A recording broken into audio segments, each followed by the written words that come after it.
from Denver.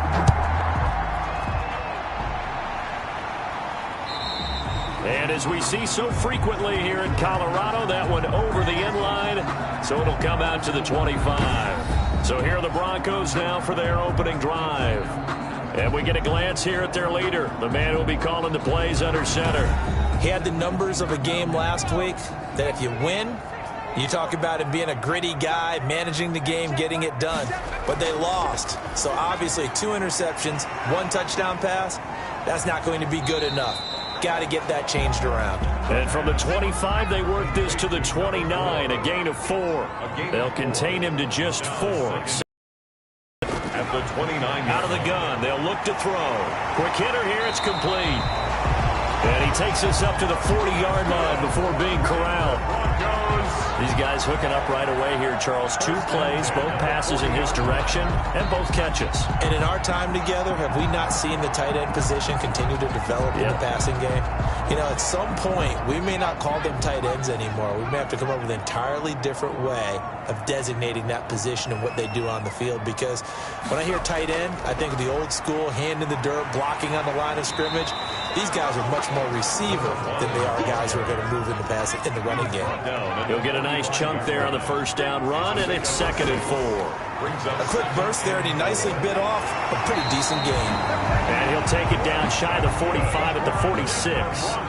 9 yards to pick up there, and it's a first down. At the 46-yard line. Now a shotgun snap as they'll look to throw. Throwing right, and that's complete. And he gets this inside the 35-yard line. Rookie to rookie on the hook up there, and it's a first down. He'll drop to throw. How about the start throwing the football? 4 for 4 on this opening drive. Oh, he's slinging it. And oftentimes when you talk about slinging it, you're thinking about a guy throwing it all over the yard, not necessarily accurately. In this case, though, he's honing in on his targets, and he's delivering. Yeah, the opening script, however, they drew it up for this first drive, going to plan so far.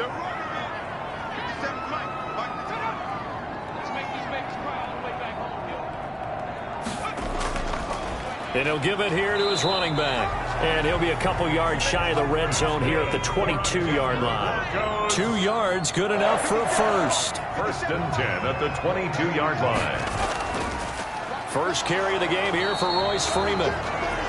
Just a yard on the first down carry, so it's 2nd and 9. He was taken down. Yeah, things were pretty stacked up there in the middle of the line. A lot of bodies, not much space. I think ultimately he was fortunate to get anything out of that run. Here's 2nd and 9, just a yard on that last run.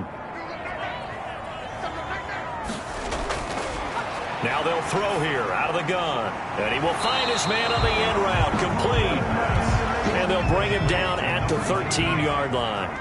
9 yards, not quite enough, and they'll be left now with 3rd and 1. They've got good playmakers on the offensive side of the ball. I don't know what happened last week to really hurt their performance and hold down their production, but I would dare say that this week in practice, there's a lot of talk about how they're going to increase their proficiency. Yeah, that was a good start, getting the playmakers involved. You mentioned that to me pregame. That's what they did there. Yeah, I think a lot of people think the coaching staff really gets on them, and that's how they motivate them. Most of these guys are self-motivated. They have a lot of pride in their performance.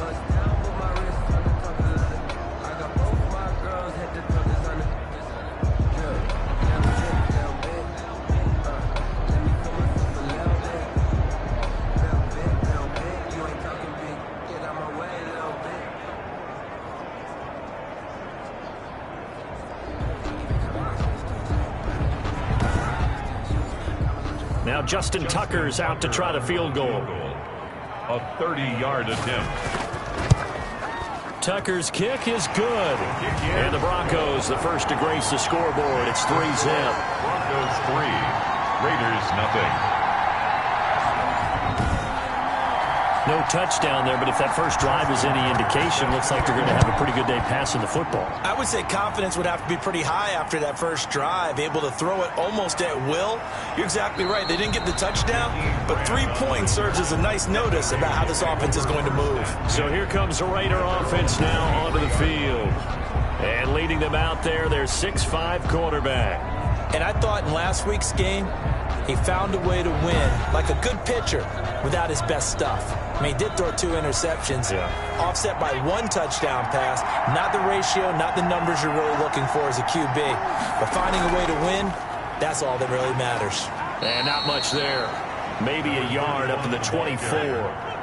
The run only got a yard. Here's 2nd and 9. A gain of a yard. Brings up 2nd and 9. From the shotgun, he'll look to throw. And the Broncos get there and take him down. And we say it all the time, have to be able to get rid of the ball sooner than that. You have to help your offensive line out. You're getting 3 to 5 seconds to throw the ball. They're doing a really nice job. But when you hold it and give up a sack, you're really almost discrediting their work. After the sack, they'll come up now 3rd and long. Yeah, I wouldn't be surprised to see them run the ball here just to try and get some space. No run call here. They'll look to throw instead. And this one caught by Travis Kelce. And he'll get this to the 23, but that'll be well short of what he needed. They get 12 yards back, but it still leads to a 4th and long. So they wind up throwing it against your advice, but the result's still a 4th down. Well, it did turn out to be a safe throw. And you know how sometimes coaches talk about using short passing game as a run? Essentially, that's what they did there. Now they can kick it away.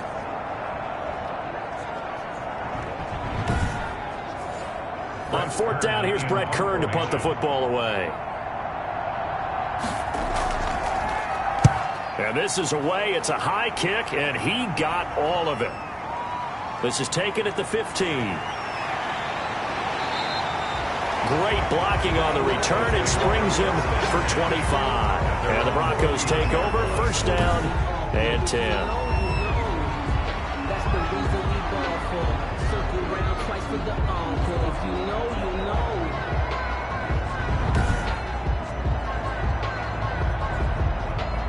So the Broncos come back out as we give you a look at the playoff race in the AFC. And the division title, that's out of reach. We know that. This is as good a spot, Charles, as they're going to get. That first wild card and the number 5 overall seed. Partner's not out of the question, especially with the 7 seeds that they have now in the playoffs. If you do win and the other wild card teams win in the first round. And he's going to be brought down here in the backfield. He was trying to keep his eyes downfield. Nobody came open.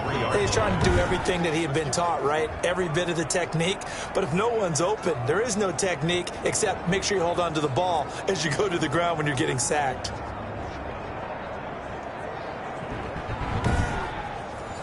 Now following the sack, they'll look to make amends on a 2nd down and 17. He'll throw over the middle, taken in, and he'll be brought down right at the 45-yard line. A gain of 12 yards. It's now 3rd down and out of the gun now on 3rd down. Into heavy traffic, and it's intercepted. Picked off at the 39, and his guys are going to take over at the 39-yard line.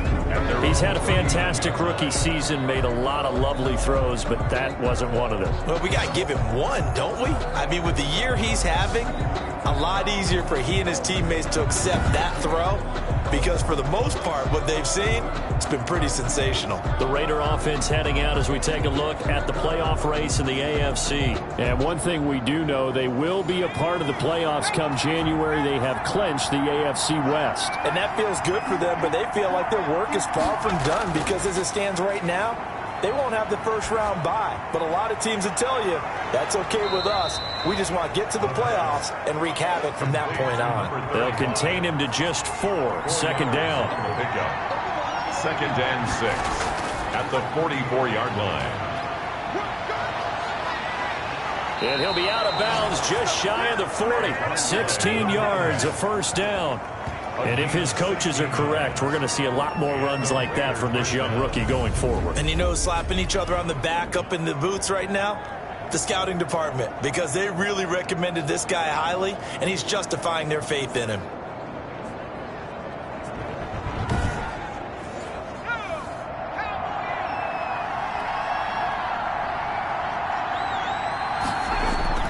Right back to him on 1st down. They'll fight forward for a couple down inside the 40. Number 35, the ball carrier. In a word, I would say productive, finding the end zone 3 different times. Is it possible that you're really underselling it? 3 touchdowns, just going to call him productive? What do you want? This guy had a nose for the end zone. He was good. Had a snoot full, didn't he? How about that? Big-time game. Here's 2nd and 8. Throwing over the middle, and it's incomplete. Well, Travis Kelce unable to pull it in, but now it'll be 3rd down. And Back to throw. Now they set up the screen. That's complete.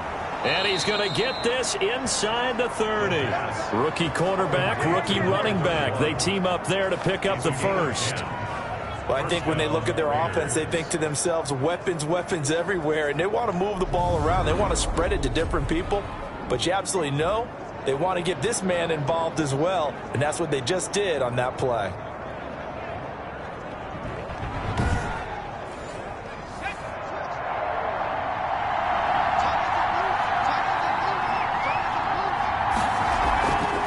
From the down to about the 27. Credit him with a 1-yard gain there to make it 2nd and 9. 1-yard gain brings up 2nd and 9. Now pass complete here to Sanders. As Sanders has it poked free. It's picked up by the Broncos. And he'll return it to the 24-yard line. Recovered. We have seen this before, and we know coaches preach about this and work on it all the time. Catch the ball. You know there's going to be some traffic somewhere. They've got to put it away and secure it as they try and get downfield. Denver's offense ready to go again. They've got a 3-0 lead and the football as they start 1st and 10.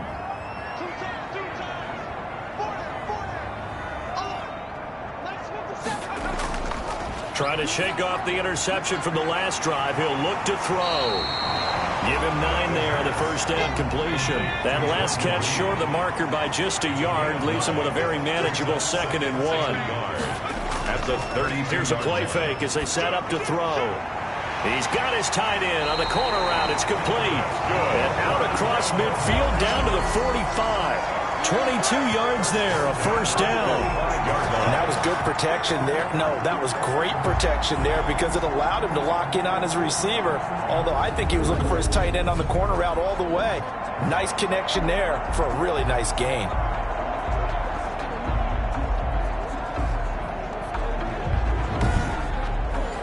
So here's a 1st and 10 now in Raider territory at the 45-yard line.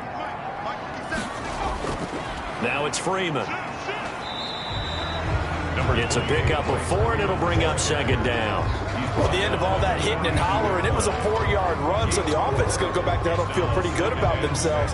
Defensively, you have to feel okay because you didn't let it turn into a bigger run, but the goal, shut it down for 2 yards or less. That's when you start to feel good about yourselves. The run got 4. Now they deal with a 2nd and 6. This is Freeman. And he's going to be close to a 1st down as he gets this to the Raiders' 36. The tackle made at the 36-yard line.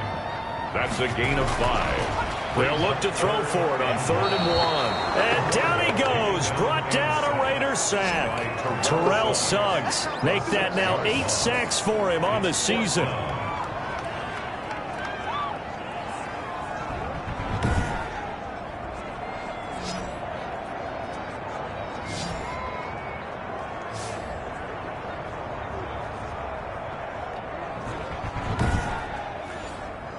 Now the former Oklahoma Sooner Tress Way on to punt the football. 3-0 after 1 on EA Sports. Broncos 3, Raiders 0. Here's Tress Way now. Back deep, Jakeem Grant. And just a single punt for him in the loss last week as he sends this one away. Let's go old school there. That's absolutely a great coffin corner punt. Someone's put some time in working on that, hasn't it? Seems like every year these guys get better and better. It's amazing how they can command that football through the air. Yeah, they used to actually practice with hula hoops where they place them and try and put them there. Now a lot of guys use barrels on the sidelines to try and put the football in one.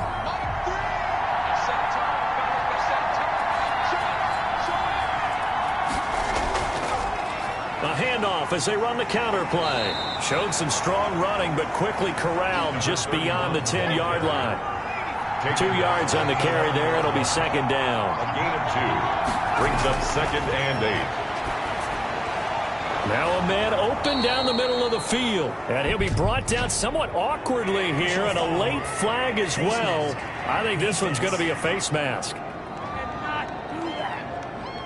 So they'll take the yardage and tack on 15 more for the face mask. Talk about a play that absolutely costs you in the end. Just trying to do your job, right? Trying to get him on the ground. Next thing you know, they're marching off another 15 against your squad. On first down, he'll drop to throw. Sanders has it over the middle. And taking it across midfield and inside the 45. And they get 17 more on that one and another first down. First down. That's a nice catch there. Remember, he had the fumble earlier. No way he was giving up the ball in that situation. Secured it tight to his body and picks up the first down.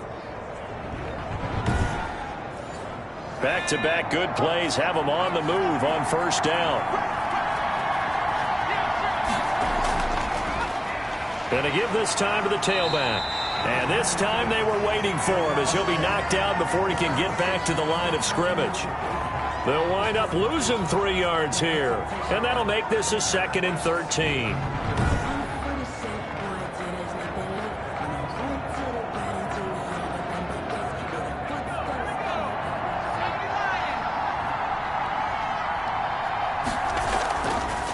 Now back to throw. And he's going to get this down near the 30-yard line. 15 yards on the play, first down. One of the advantages of zone defense, as I remember it, is being able to see the play develop in front of you. One of the disadvantages, when they find those levels where they can hit you with it. Sometimes behind the corner and in front of the safety, it makes it tough to defend. From the shotgun now, here's an inside give. And he shows off some of that elusiveness there as he's able to dance his way to a gain of about 4. Down at the 26. Well, on every play call, you realize it's not going to go for a touchdown. So a lot of your calls are setting things up for maybe later in the game, trying to establish the inside run with toughness now, hopefully get to the perimeter later. And let's face it, you could do worse than a 4-yard run on first down.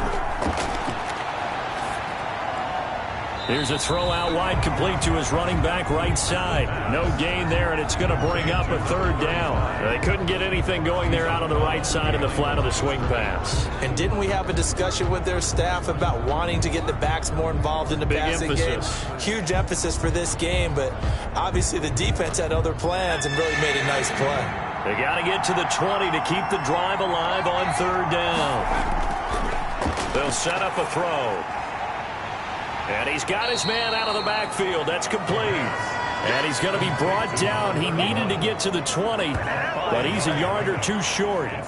So much about offense is what you call hidden yardage. You know, you throw the ball to someone, they catch it, and then they can make a big play. You know, they create a play, run after catch. They did a really nice job there of limiting that and keeping him from a first down. Yeah, stopped him in his tracks.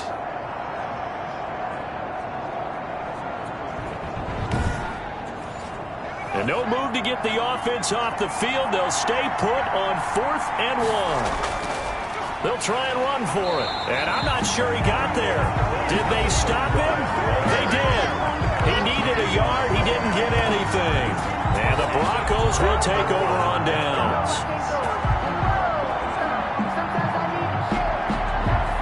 So they'll trudge off the field with a bitter taste in their mouths after that failed 4th down conversion. Yeah, there'll be a lot of analysis there on the sidelines. Was it the right call? Was it against the right defense?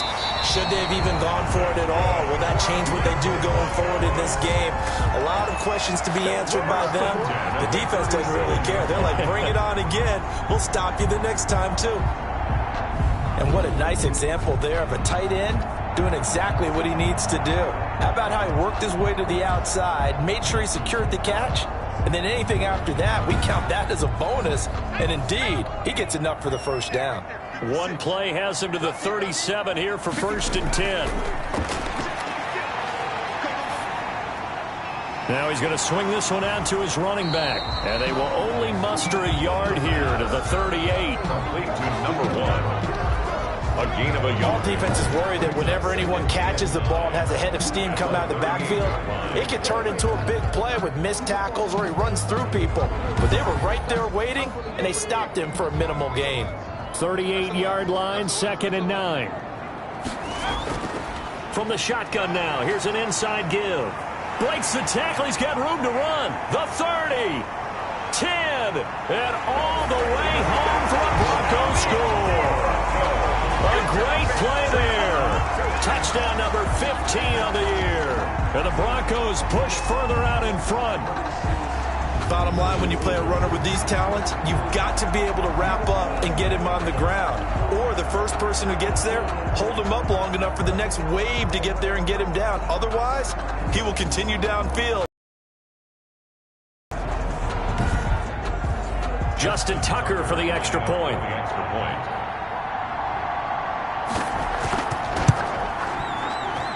It's up and good, and that'll increase their lead to 10-zip. So they only needed 3 plays on that drive. And a pretty good run there in the end to top it off.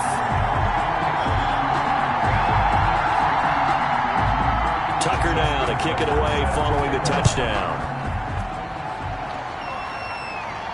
This taken in about 4 yards deep. And this will be a touchback as Grant opts not to return it. 25-yard line. There again is the running back as he trots onto the field. They've given him some touches. They haven't had a lot of success on the ground. Do you maybe keep going to that well, or do you mix it up more? I think you mix it up more, try and loosen things up. Get the defense to react to other people, other plays, but don't forget about it. That's your horse. You know, Secretariat lost twice in his career. So educational. That's very true, kids. Look it up. A gain of 11 to kick off the drive, and it's a quick first down. And the Raider first down. Now a handoff here to his running back. Yeah, boy, this defense again really making things tough on him as they stop him for no gain. So after the run for no gain, here's 2nd and 10. 2nd and 10 at the 36-yard line. And he's just going to get rid of this thing. To no one here. He throws it away. And now it's 3rd. It's 3rd down and 10. On 3rd down, he'll drop to throw. Oh, it's a screen pass. That's complete. And a nice job there defensively. They get him to the ground short of the 1st, right around the 42.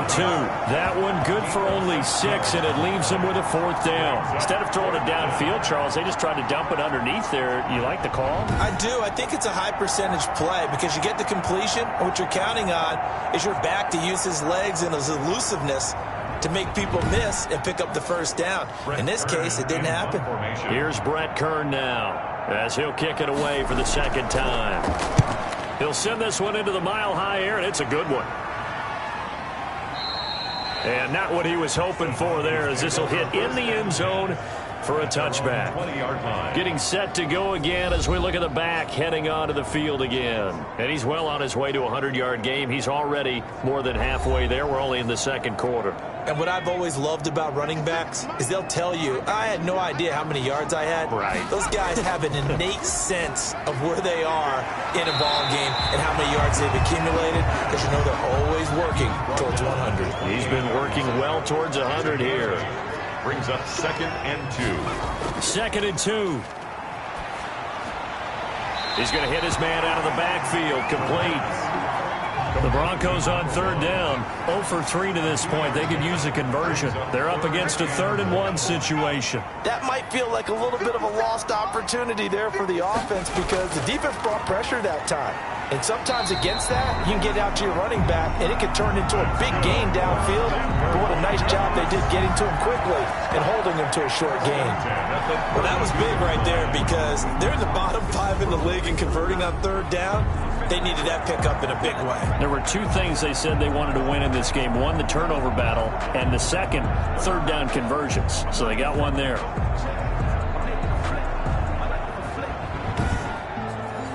From the 32 now, here's 1st and 10. From the shotgun now, here's an inside give. And he'll be limited to a short gain up to about the 34-yard line. 2 yards on the pickup.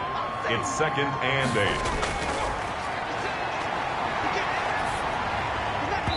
And his throw's going to be incomplete. The Broncos on third down. They've only converted once in 4 tries. This is 3rd and 8. Something of a rare incompletion. Remember, Charles, last week under 50% throwing the football. That's what he was, but he has turned that around in this game. Last week was what's commonly known as a fluke. For him to be under 50%, not normal, not the usual. But to be up over 80%, that's extra time in practice, and that's throwing with extra confidence as well.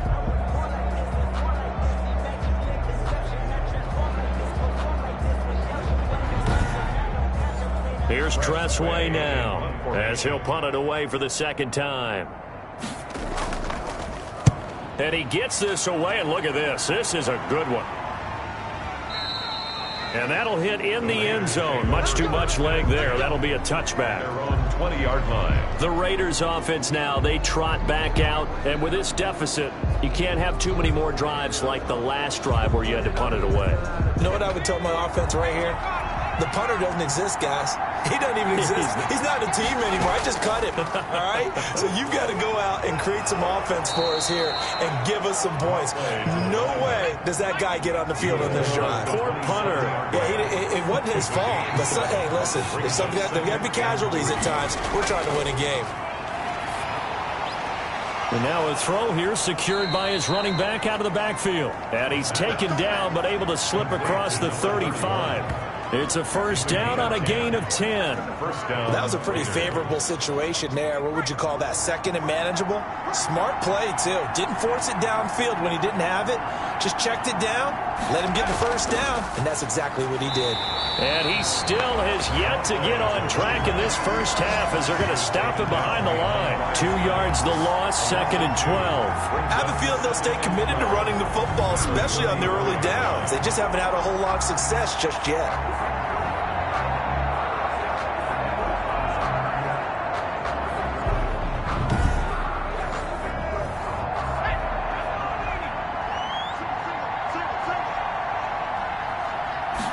Here we go on 2nd and 12. Runs over him. And he will find his man on the outside. 8 yards on the completion, but now they face 3rd down. A gain of 8 yards. And it's 3rd down. They'll look to throw. Open man is Metcalf. He's got it. And he is going to have the Raiders' 1st down as they're able to get the 3rd down conversion. 2nd catch for him today, and it'll wind up a 1st down. 1st down.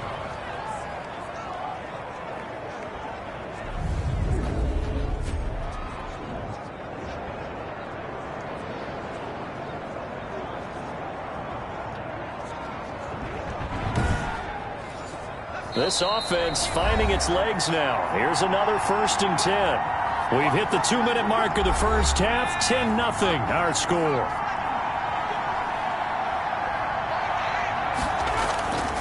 They'll look to throw now on 1st down. And he's going to find his man out of the backfield. That's complete. That catch good for only a couple. And that'll be incomplete. Took a pretty good shot as he tried to pull that one in. Couldn't hang on. 3rd down. And from the shotgun now, here's an inside give. And he won't be close to a 1st down as he runs into a wall right around the line of scrimmage. No gain on the play there, and it'll bring up 4th down. It's now. And the big fella stuffed that one up in a big way. I think doubling him has to be a priority because you can't move up to the next level if you don't take care of him first.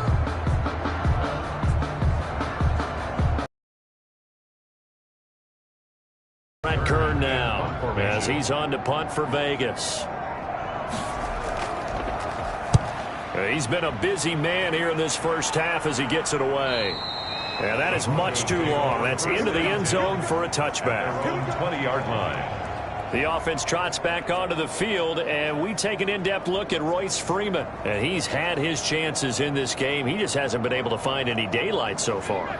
Patience, patience, patience. And that's the hard part for a runner because they expect every run to be a big one for something to pop. So they have to sometimes go through the struggles before it happens for them later in the game. But you got to give credit to the rest of the team. They've worked around the fact that he hasn't had his normal big game. Yeah, despite his struggles, still winning here in the 2nd quarter. They'll look to throw here on first down. Looking left side, it's complete. He's got it. Now the Broncos going to use the second of their timeouts as the clock stops here with 46 seconds remaining in the first half. Back-to-back good plays have them on the move on first down. He'll look to throw. It's a short one here, complete to his tight end. And they'll get him down as he's inside the 40. A 14-yard pickup. That's 14 yards on 2 straight plays. And that is incomplete. So 17 seconds now on the clock here. Complete. It's second down and 10. It's a short one here, complete to the tight end. Now a timeout signaled for, and they'll get it with 10 seconds to go before halftime. He'll get only 3 there, so it leaves him with a 3rd and 7 ahead. Justin Tucker on for the field goal. A 52-yard attempt. And this is right down the middle as he puts it through, and that'll push the lead up to 13-0. Raiders nothing. So a big play before the end of the half to get him into this spot, and they cash in with 3. How about the 1-2 to the solar plexus on that one? The big play, the field goal, not much time left on the clock. That's the way to go into the half. Well, the white flag coming out as they line up to kneel on it. And with time running short here, they'll simply take a knee, and that should do it for half number 1. So we've come upon halftime here in Week 17. As we send you on out to our studios in Orlando, here's Jonathan Coachman at REA Sports Halftime Report. All right, Brandon, thank you as always. Welcome into our final regular season edition of our Halftime Report. Playoff lives hanging in the balance as we take you around the NFL one final time. We'll start our tour out in the City of Angels, Los Angeles. And it's the Cardinals who have the lead as they play the second quarter. Austin Eckler with a touchdown run. From there, we head over to the West Coast. Check out the Niners at home at Levi Stadium. And they trail in that ball game to the visiting Seattle Seahawks. Julian Edelman, a touchdown reception. Lastly, let's get up to Buffalo to check on the Bills. And it was the visiting Dolphins who were able to get the victory. 35-12, the final score. Meanwhile, in our game, it's been a back-and-forth first half. Who can put it together in the second half? For the answer, we turn it back over to our broadcast team of Brandon Gaudin and Charles Davis.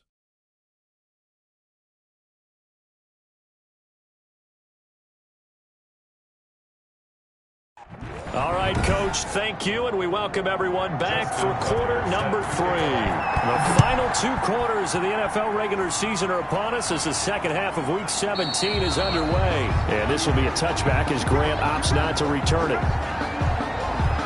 Out comes the Raiders offense. They'll go on offense first to start quarter number 3. They come out here with a 0 on the scoreboard. What was said in that locker room? That's what I want to know.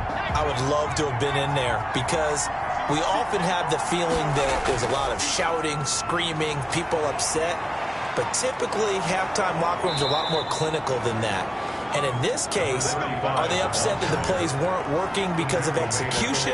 Or did they think they were just bad plays to call? Yeah. We'll find out pretty quickly here if they feel like they had something going, but they just need to do it a little bit better or not. We'll find out.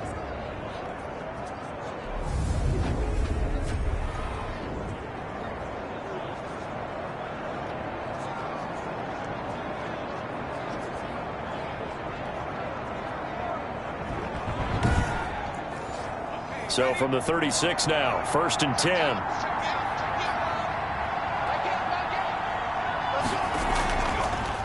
From the shotgun now, here's an inside give. 7 yards on the pickup there, and it'll leave him with a 2nd and 3. The 42-yard line. A 7-yard pickup brings up 2nd and 3. He'll be brought down by the Broncos. It's a sack. So one quick, easy analysis about why they've struggled so far. They keep putting themselves in 3rd and long situations. They just took another sack right there. And the offensive film section tomorrow may be a little longer than it normally is. Not a lot of positive grades will be handed out thus far.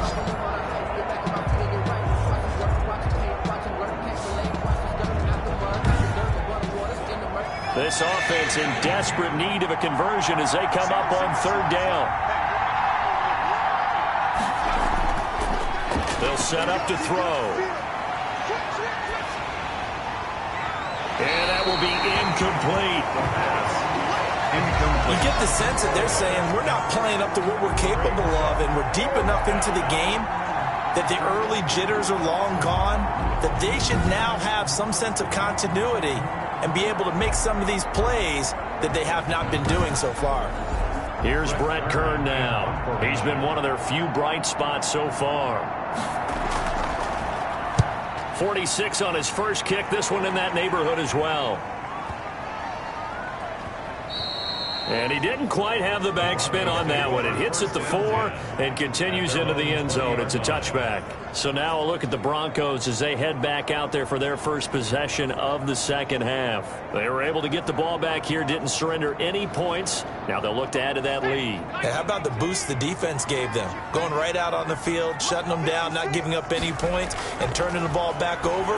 They want to do their part now and show them a little respect and some gratitude by scoring some points. And to get a little more cushion. 7 yards to pick up there. Brings up 2nd and 3 at the 27. On second down, it's Freeman. And they'll take him down at the 31-yard line.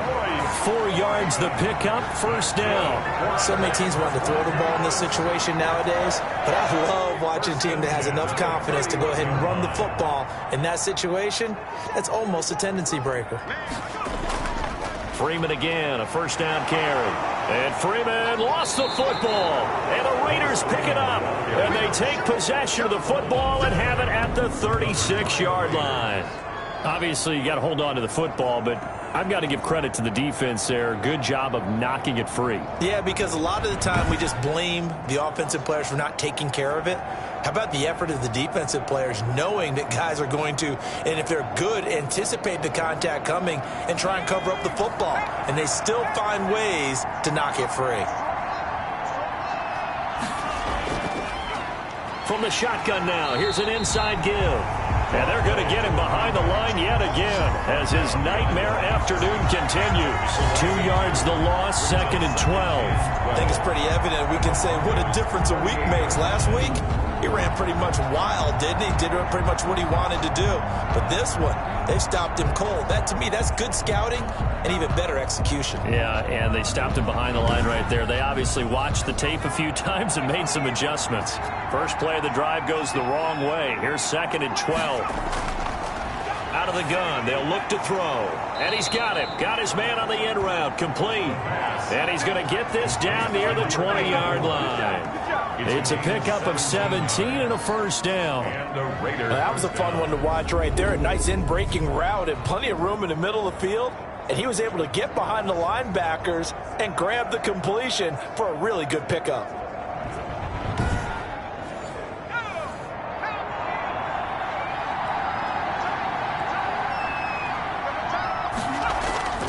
Now on first down, he'll drop to throw it. Complete, the tight end, Kelsey. Now the result here, a pickup of 8. Leaves him with 2 to go on second down. Yards on the pickup. Completion was given up, but that's why you play zone defense, so that you can have people around the ball when it's caught, and you don't give up much run after the catch. Facing a 2nd and 2 after that last catch, good for 8 yards.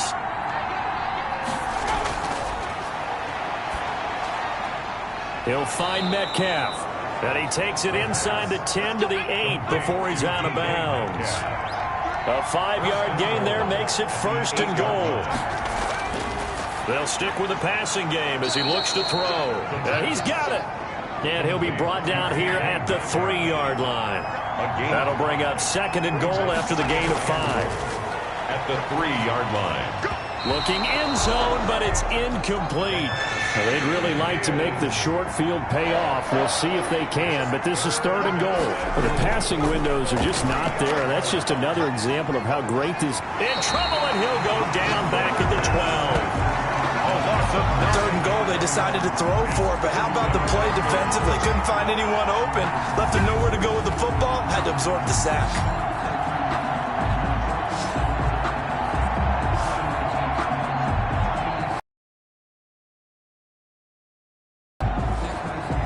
on is Josh Lambo for the field goal try. A 29-yard attempt. And Lambo will put this one through. And they will indeed get on the board here, but still trailing. It's now 13-3. They had it first and goal. 3 attempts, couldn't get it in, so they settle for 3. Yeah, the field tends to shrink a little bit the closer you get to the goal line, doesn't it? It doesn't sound right. It sounds a little counterintuitive. But you run out of space to run the deep routes, so they can just sit on the shorter stuff if you're going to throw it. If you want to run it, there's just not as much space. They end up having to take 3 there. And Denver getting set to take the field. And last drive, obviously not what you're looking for. You've got the lead. You got to protect the football. So in other words, someone got lucky because they've been moving the ball really well and wearing them down. In this case, though, giving up the football doesn't make them very happy. They can't wait to get back out there and atone for it. Yeah, try to atone for it here on this drive. And a good physical run that time. He's going to wind up gaining 5 on that one.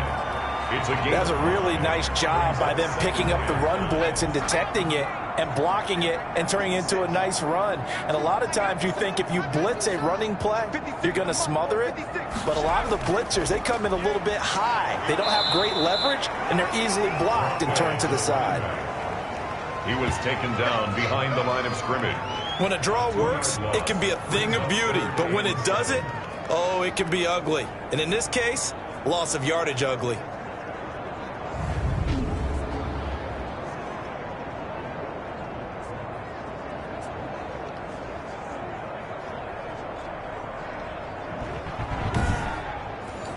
The Raiders call on a nickel set for 3rd down.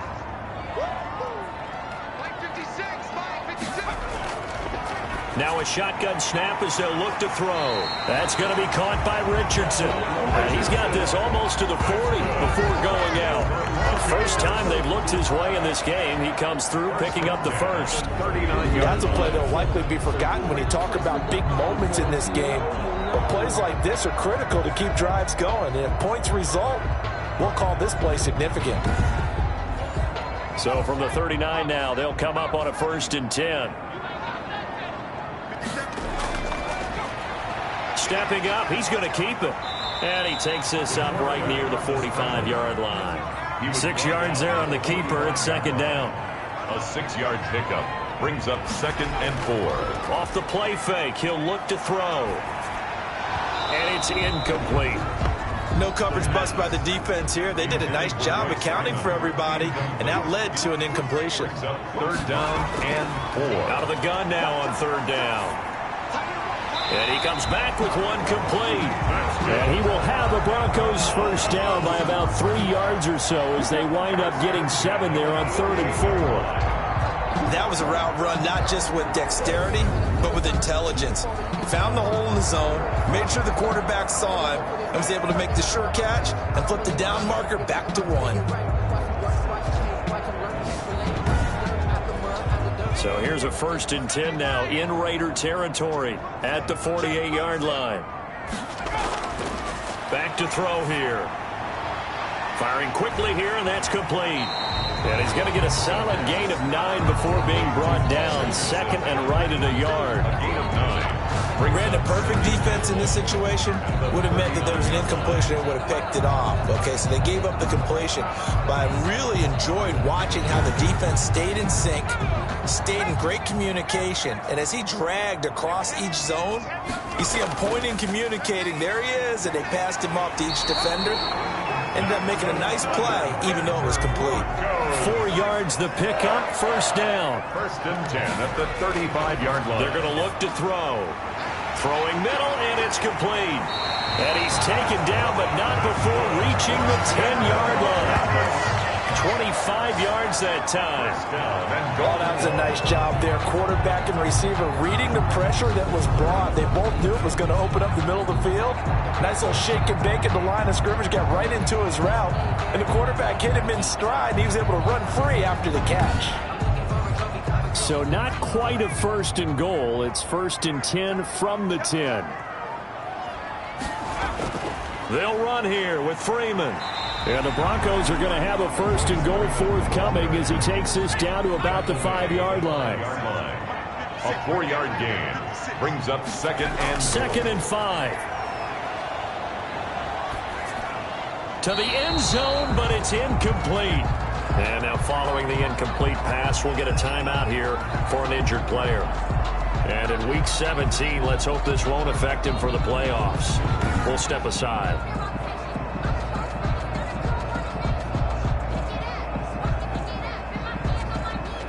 They've been denied touchdowns in the red zone twice already.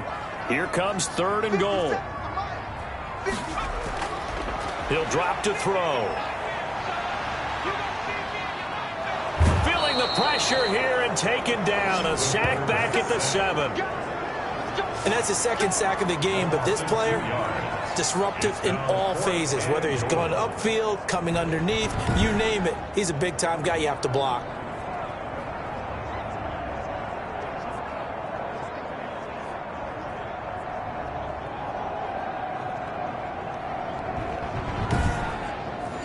So now here comes the field goal team for the 3rd time today. From the right hash here, should be an easy one. And Tucker's kick right there. It's good. And the lead stretches. 16-3 now. 16. Raiders 3. So that one is his 3rd of the game. Now, if you're wondering, that's only halfway to his career high, as he once had 6 field goals. Brandon, but 6? Let's hope we don't get that again, please.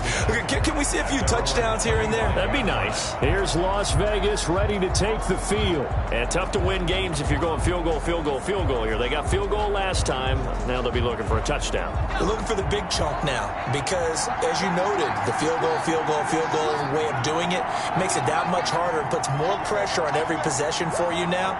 Go ahead and get 6 and feel a lot more comfortable about the position they're in. Bigger chunks. We'll see if they can get the score. And down he goes, but he takes it up to the 40. 15 yards is the pickup there, and the drive starting very nicely. 1st down. Gotta love the catch. I think you gotta love the gloves as well. Yeah, these one-handed catches, that was great, and they're fun. They're becoming a little more ho-hum, aren't they? Yeah, they really are. And I know that it sounds like we're taking credit away from the guys, and we don't mean that at all. They really work hard on this one-handed catch thing, but I think the gloves have to be helping in a big way. And he'll give it here to his running back. Give him 3 on 1st down. It'll set up a 2nd and 7. The 43-yard line. A 3-yard pickup. Brings up second. From the shotgun now. Here's an inside give. And he's going to be met at the line of scrimmage and taken down. No gain on the play there, so they're left with a 3rd down and 6. Now, they struggled to get him rolling on the ground in the first half, and that's sort of continuing here in the 3rd quarter. Yeah, but I don't think it's time to abandon the running game. I would say keep feeding the horse, and I believe he'll eventually reward them, especially as we get deeper in the game. And Las Vegas. Now what we're seeing, this is much better from this offense because so far in this game, no touchdown to this point. And what's usually a direct correlation? Very few explosive plays. That's been their issue. Not able to make that big shot downfield or break one off, but a nice game there for a 1st down.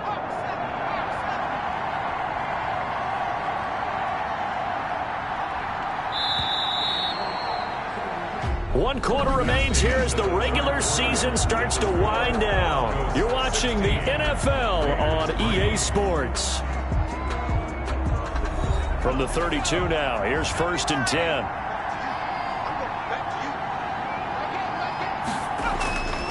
Now they'll throw here out of the gun. Over the middle, complete. It's Sanders. And taking it to the 15-yard line before he's brought down. Add the gain here to the previous play, and it's better than 40 yards total. Defensively here, you've got the cushion, but back-to-back pretty big pass plays there. Bend but don't break, but are they bending too much? I think that they are. To me, it'd be like playing basketball, and you put up a token press. Make sure you get up there and make them eat up some time. Make it a little bit of resistance so they can't just run it right down your throat.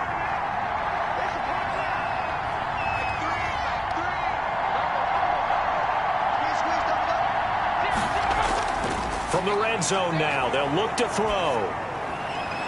Left side here to Sanders. And he'll be out of bounds, taking it just shy of the 10 at the 11 or the 12. 3 yards the gain there, 2nd down. One thing you're hoping for when you run drag routes, you're able to hit a receiver in stride, and he can pick up a lot of yardage after the catch. But in this situation, the defense was effective, able to stop him before he could get a good head of steam going. They'll try and run for it on 1st and goal. They're able to get a couple here, but won't get across the plane as they stop him right around the 1. Stopped short of the goal line. A pickup. 2nd and goal from the 1. And goal. They'll drop to throw. In trouble, and he'll go down back at the 12. A 10-yard loss on the play.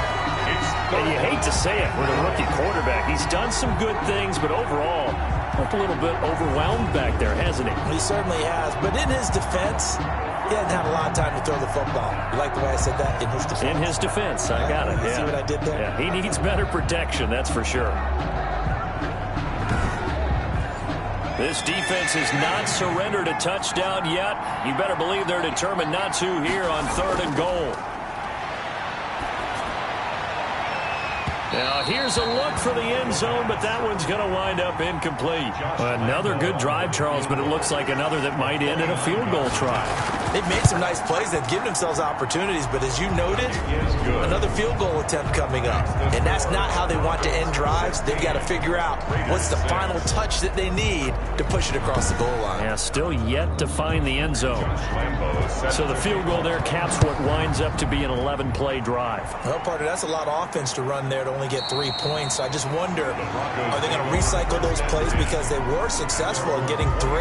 Or do you go to another section of the playbook trying to find ones that get you into the end zone, get you 6? And as this offense makes their way back out, it's AFC playoff race time as we give you a look. And you can see they're in 2nd place in the division, but they have clinched postseason football. That's the important thing. They currently have the best record among the wild card contenders, but they want to make sure they finish this season strong. And isn't that the case each and every year about one division that ends up being the top-loaded division? And unfortunately this year, it's theirs. But you could spin it and say, hey, they've been tested, and they've beaten a lot of good teams already.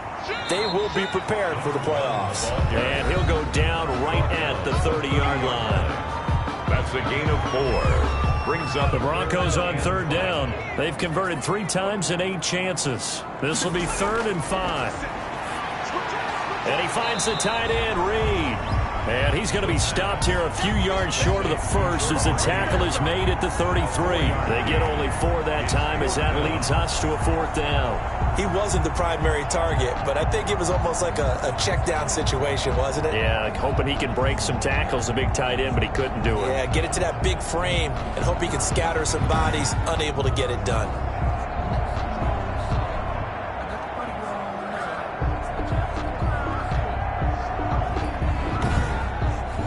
Here's Tressway now as he's on to punt for Denver. He's averaging just under 50 yards a punt as he gets this away. And a great job on special teams to down it as this will be marked out inside the 5-yard line. That is how you flip field position. That's an absolute bomb of a punt. Downs it inside the 5-yard line. Absolutely ideal. From that position, you're hoping to get it down inside the 15, inside the 5. Superb.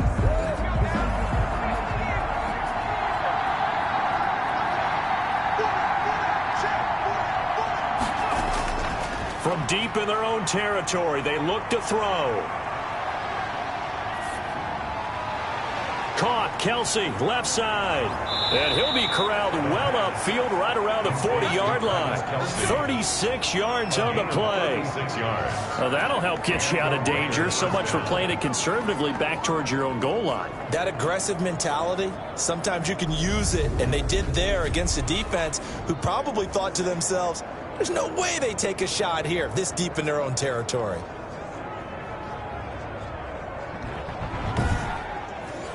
Now the big play pushes him all the way out to the 40 now for 1st down. From the shotgun, he'll look to throw. He's going to find his running back. It's complete. The pass. 6 yards on the pickup, and it'll bring up a 2nd down. This possession means so much for them. They've got to focus on this drive and find a way to make this a one-possession game. Yes. Got to get a score. Yeah, so good with a field goal. Don't necessarily need a touchdown.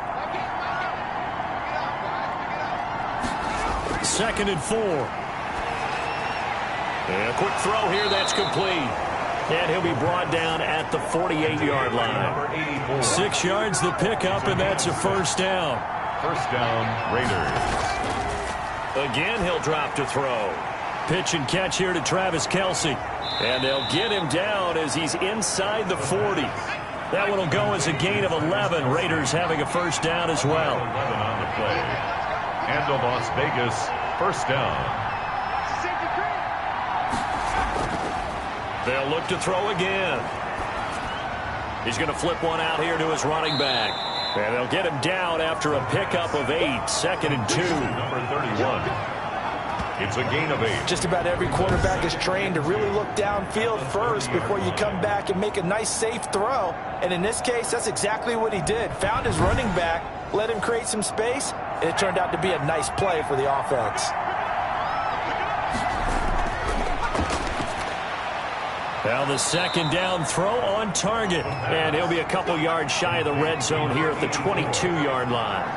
That one a first down pickup of 8. Las Vegas. From the shotgun now, here's an inside give.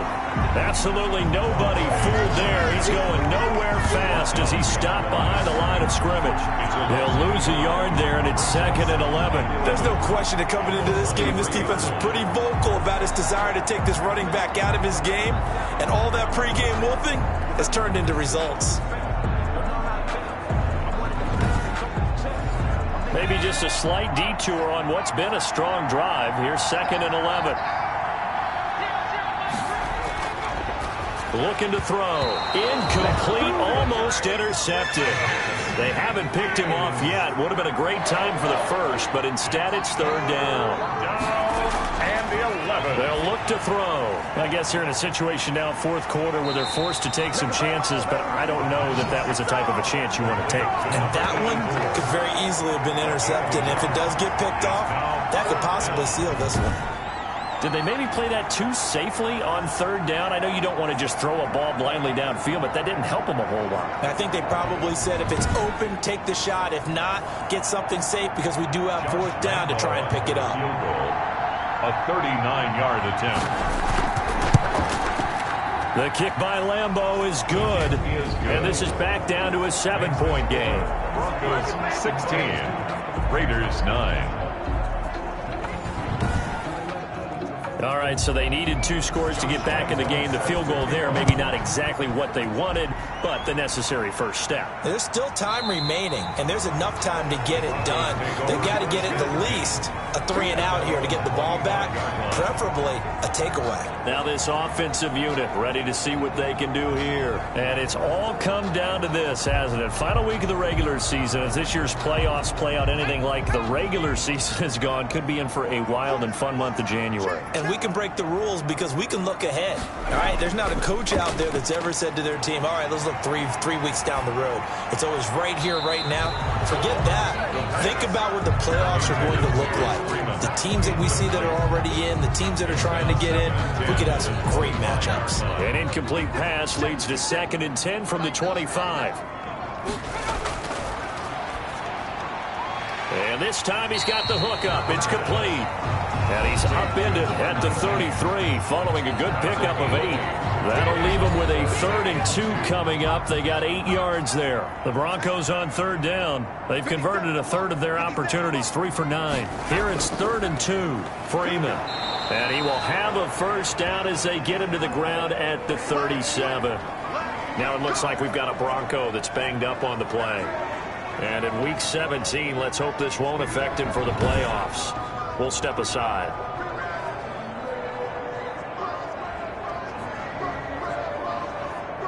Line of scrimmage, the 37 on 1st and 10. They'll set up a throw. And he will find his man on the end round. Complete. And able to get this one across the 40. A 10-yard pickup, and it's enough for a Broncos first down.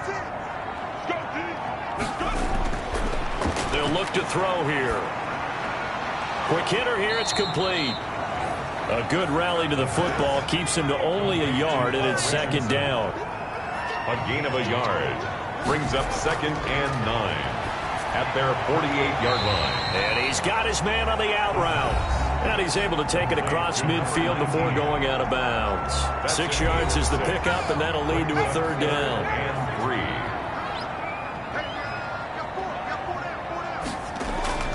They'll try and run some clock here as they keep it on the ground. Boy, no chance as he was met and dropped behind the line there. It'll be a loss of 1, and that'll bring up 4th down. Seems pretty obvious defensively a key was stopping the run game. How have they done it so successfully? To me, it seems that these guys really did a nice job of paying attention during the scouting report meeting. And you know, Brandon, when they do those, they talk about the top plays that these guys like to run. The best runs for the top running back.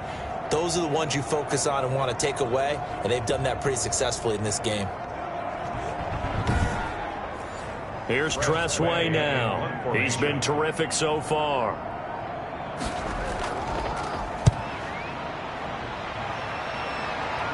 This one will sail out of bounds. It'll depend on the spot here. And the side judge says that went out at the 7-yard line. And for an offense that is struggling, this is not where you want to start from. Great punt. Fantastic punt. And for all those who wonder, what do punters do during the course of practice each and every day? The best ones do what we just saw there. Work on positioning the football and helping their team. They'll come out throwing here to start the drive. Sanders has it over the middle. And a productive gain out to the 14 after starting at the 7. It's a gain of 7. 4th quarter, down to the final 2 minutes, and we've got a 1-score game.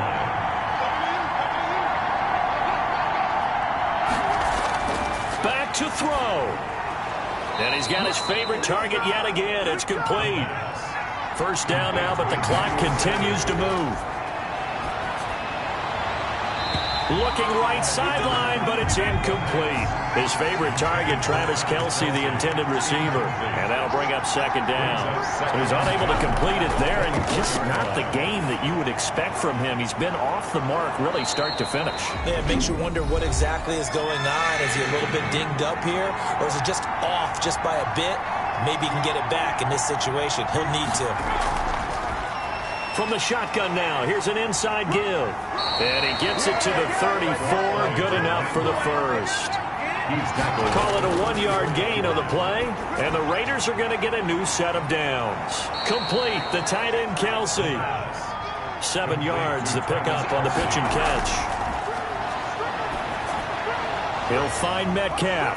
And he'll be taken down, but not before he works it past the 50. 11 yards there, 1st down.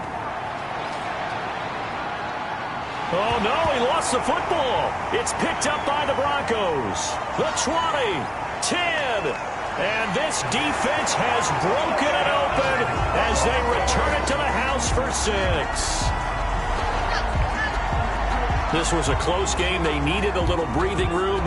Boy, they got it right there on that return for a touchdown. Yeah, we would say that this could be huge. Forget it. It was huge. Gave them a comfortable lead.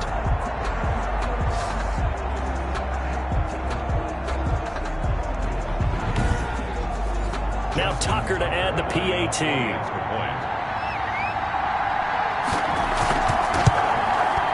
And the lead is up to 14.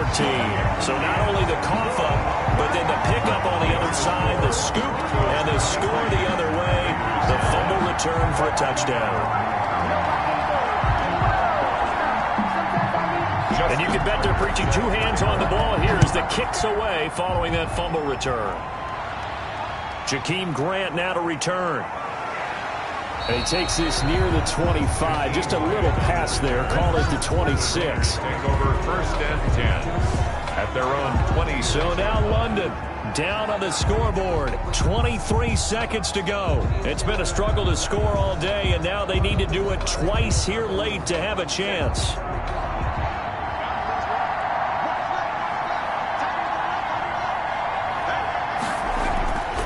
They'll come out throwing here on 1st down. Finding his safety valve here. That's complete. Now the Raiders going to go ahead and use the 2nd of their timeouts as the clock will stop with 18 seconds remaining. And that is incomplete. Down to 15 seconds now. So after the 2nd down incompletion, they'll come up now against a 3rd and 6. And yards. Now a desperation throw deep downfield. And that'll be incomplete with 11 seconds remaining now. And they're indeed going to go for it here on 4th down. So trailing here in the last quarter. Let's see how this plays out. He's going to let it fly. And this is incomplete with a clock showing just 3 seconds left. They had to go for it with such little time remaining. And the Broncos are going to get the football back in great field position. Oh, wait, hold everything. A timeout has been called. Seemingly silly with 1 second remaining in this game. And they'll indeed take a knee. So this one will wind up a Denver victory. And I think the game balls need to be distributed on the defensive side of the football, and I bet that you would agree. Yeah, if you hold a team under 10 points, that's a job well done. Really well done. So I would say game balls for every starter and every key player who participated in this game. Now, see, I only like one game ball. You're handing out multiple. Although I set you up by saying game balls plural, but I like where we're going with this. You say one to represent like the best player of all of that, and I say multiples so that you keep everyone motivated and involved. You're a man of the people. I'm a man of the people. I thought I was the only child. You get a game ball, and you get a game ball. Game balls for everybody. So for Denver, a final win means they will finish off the regular season at a very strong 12-4. And now they'll await the final seeding for the playoffs ahead. Meanwhile, for Las Vegas, despite the loss, they're going to finish the campaign at a sterling 13-3. And as division champs, they will host a playoff game next week in the wild card round.